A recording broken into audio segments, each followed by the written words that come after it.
Hi friends, എല്ലാവർക്കും പുതിയൊരു വീഡിയോയിലേക്ക് സ്വാഗതം. ഇന്നത്തെ വീഡിയോയിൽ നമ്മളെല്ലാവരും നേരിടുന്ന മൊബൈൽ ഇൻ്റർനെറ്റ് സ്പീഡ് കുറവ്, അതായത് മൊബൈൽ ഡാറ്റ പിങ് കുറക്കാനുള്ള ഒരു കിടിലൻ ആപ്ലിക്കേഷൻ പരിചയപ്പെടുത്തി തരാണ് വന്നത്. ഞാൻ ഈ ആപ്ലിക്കേഷൻ ഉപയോഗിച്ചപ്പോൾ എനിക്ക് ഡാറ്റ സ്പീഡിൽ നല്ല വ്യത്യാസം തോന്നി. മാത്രമല്ല പിന്നെ കോൾ ഡ്രോപ്സ് ഒക്കെ കുറഞ്ഞു. അപ്പോൾ ഈ ഒരു ആപ്ലിക്കേഷൻ നിങ്ങൾക്കും പരിചയപ്പെടുത്തി തരാൻ വേണ്ടി വന്നതാണ്. അപ്പോൾ നമുക്ക് വേഗം പ്ലേ സ്റ്റോറിൽ പോയിട്ട് ഈ ഒരു ആപ്ലിക്കേഷൻ ഇൻസ്റ്റാൾ ചെയ്ത് എങ്ങനെ ഉപയോഗിക്കാമെന്ന് നോക്കാം. അതിനായി നമ്മൾ പ്ലേ സ്റ്റോർ ഓപ്പൺ ചെയ്യുക. പ്ലേ സ്റ്റോർ ഓപ്പൺ ചെയ്തതിന് ശേഷം സെർച്ച് ബാറിൽ നമ്മൾ കണക്ഷൻ സ്റ്റെബിലൈസർ, അതാണ് ഈ ആപ്ലിക്കേഷൻ്റെ പേര്, കണക്ഷൻ സ്റ്റെബിലൈസർ എന്ന് അടിച്ച് സെർച്ച് ചെയ്യുക. ഞാൻ ഓൾറെഡി ഈ ആപ്ലിക്കേഷൻ ഇൻസ്റ്റാൾ ചെയ്ത് യൂസ് ചെയ്യുന്നതാണ്. അപ്പോൾ നിങ്ങൾ ഇൻസ്റ്റാൾ ചെയ്തതിന് ശേഷം എല്ലാ പെർമിഷനും കൊടുത്തിട്ട് ഈ ആപ്ലിക്കേഷൻ ഓപ്പൺ ചെയ്യുക.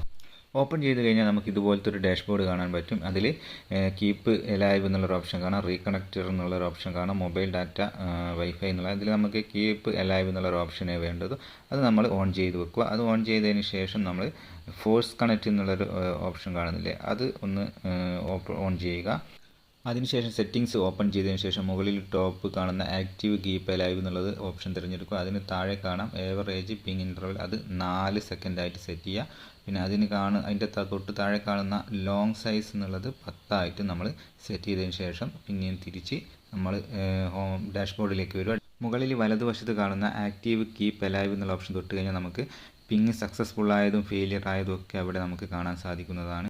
അതുപോലെ തന്നെ മുകളിലെ ഇടതുവശത്തുള്ള ആക്റ്റീവ് റീകണക്റ്റ് എന്നുള്ള ഓപ്ഷൻ തൊട്ട് കഴിഞ്ഞാൽ നമ്മളെ നെറ്റ്വർക്കിൻ്റെ സ്ട്രെങ്ത് അവിടെ കാണിക്കാം, അത് കാണാൻ പറ്റും. പിന്നെ മാത്രമല്ല തിരിച്ച് ഡാഷ്ബോർഡിലേക്ക് വന്നു കഴിഞ്ഞാൽ ഇതിൽ വേറൊരു ഓപ്ഷനും കൂടി നിങ്ങൾ കാണാൻ കഴിയും.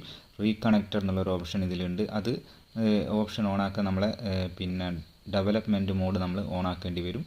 അത് വേണമെന്നില്ല, ഞാനത് ചെയ്തിട്ടില്ല. നിങ്ങൾക്ക് വേണമെങ്കിൽ അത് ചെയ്യാം. അത് ചെയ്ത് കഴിഞ്ഞാൽ നമ്മളെ ഡാറ്റ കണക്റ്റ് ആവാത്ത സമയത്തൊക്കെ നമ്മൾ ഓട്ടോമാറ്റിക്കായിട്ട് നമ്മൾ സ്വിച്ച് ഓഫ് ഓൺ ചെയ്യുന്നതിന് പകരം ഇത് ഓട്ടോമാറ്റിക്കായിട്ട് ഡാറ്റ ഓൺ ഓഫ് ആക്കും. മാത്രമല്ല ഫ്ലൈറ്റ് മോഡ് ഓൺ ആക്കി ഓഫ് ആക്കുകയൊക്കെ അത് ചെയ്തുകൊള്ളും ഓട്ടോമാറ്റിക്കായിട്ട്. അതിന് നമ്മൾ ഡെവലപ്പർ ഓപ്ഷൻ പെർമിഷൻ കൊടുക്കണം. അത് ഞാൻ കൊടുത്തിട്ടില്ല, നിങ്ങൾക്ക് വേണമെങ്കിൽ അങ്ങനെയും ചെയ്യാം. അപ്പോൾ ഇത്രയും കാര്യങ്ങൾ ചെയ്താൽ തന്നെ പിങ് വളരെയധികം കുറയുന്നതായിട്ട് കാണാം. അപ്പോൾ നിങ്ങൾക്ക് ഈ വീഡിയോ ഇഷ്ടപ്പെട്ടുവെങ്കിൽ ഒന്ന് ലൈക്ക് ചെയ്യുക.